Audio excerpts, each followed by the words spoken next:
ไปลินผู้สาวน้อยเฮ็ดสัวอายบ่ฮักครอบครัวจึงเฮ็ดให้เมียเสียใจ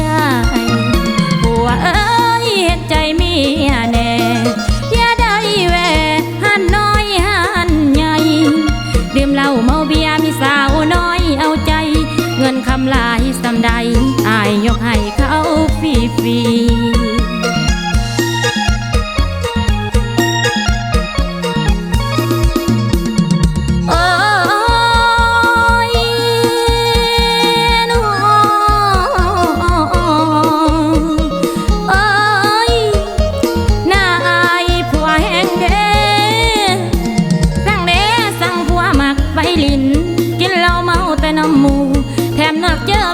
สู่เอาเมียน้อยแม่นเสิงอำน้องแล้ว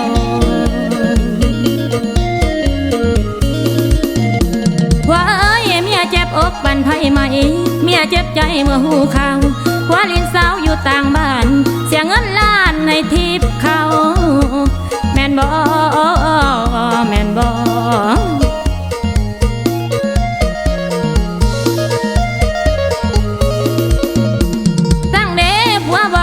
อยู่บ้านตัวแต่ว่าไปกันเลิกมองกันบ่มาเฮือนเที่ยวเทคบาร์เมาลินนั่งกินเบียร์กับสาวน้อยป้าแข่งอ้อยเอาเงินพี่ลูกเมียกินแต่ต้มมีว่าพัดโซทาโกเสียเงินล้านแจกผู้สาวนานานานา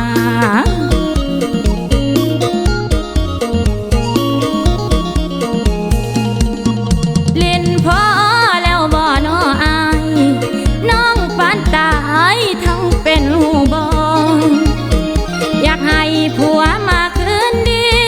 มาเป็นสามีพาสั่งเฮือนหอเศร้ากินเหล้าลิ้นสาวได้บ่นี่เป็นคำขอจากใจของเมีย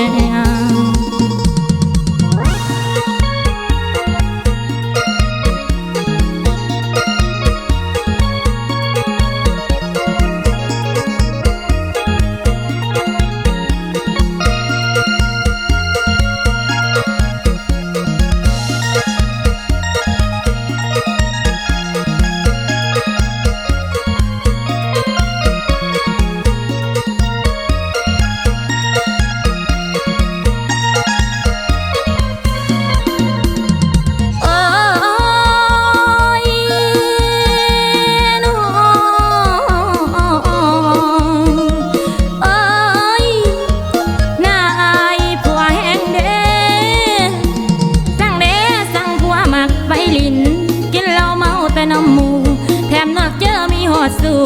เอาเมียน้อยแม่นเสิงอำน้องแล้ว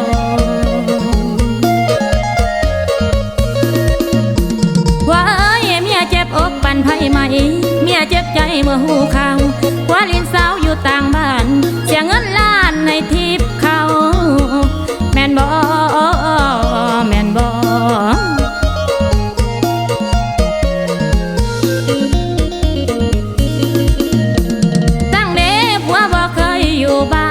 ตัวแต่ว่าไปกันเลิกมองกันบ่มาเฮือนเที่ยวเทคบาร์เมาลินนั่งกินเบียร์กับสาวน้อยป้าแข่งอ้อยเอาเงินพี่ลูกเมียกินแต่ต้มมีว่าพัดโซทาโกเสียเงินล้านแจกผู้สาวนานานานา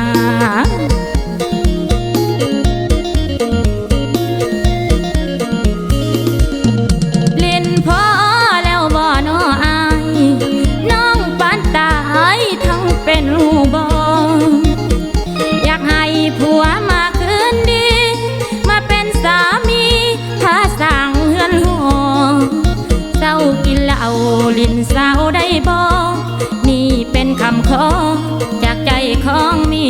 ยเศร้ากินเหล้าลิ้นสาวได้บ่